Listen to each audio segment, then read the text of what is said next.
¿Crees que existe cierta discriminación y estigma hacia los ateos aún, en especial en las zonas más conservadoras tanto de América como de Europa? Me pregunta Edgar Kashmir. La respuesta es, y en las zonas más progresistas también. Tú tratas de ganar elecciones diciendo que eres ateo en Polonia, en Checoslovaquia, en Alemania, en Francia. En Francia quizás sea un poco más fácil, pero no estoy tan seguro últimamente. En Italia, soy ateo y quiero ser vuestro primer ministro. Vas de culo. Hay una discriminación enorme. Hay decir que eres ateo y ser profesor de escuela, por ejemplo, puede ser muy problemático en muchos casos.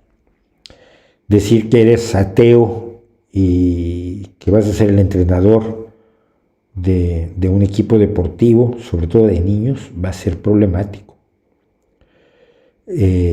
Participar en ciertas empresas cuyos jefes, cuyos dueños, cuyos líderes, cuyos presidentes, cuyos accionistas son enormemente religiosos, puede ser un problema grave.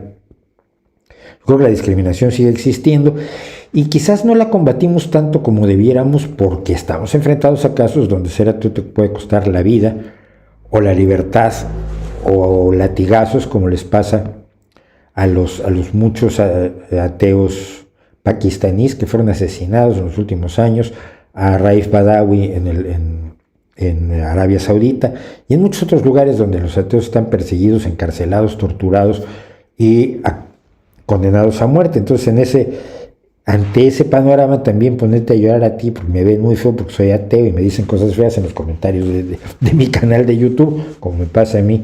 Satanista, asqueroso, repugnante, te vas a ir al infierno, todos los días me lo dicen. Ponerse a llorar por eso también creo que sería un poco infantil, un poco insensible, un poco innecesario.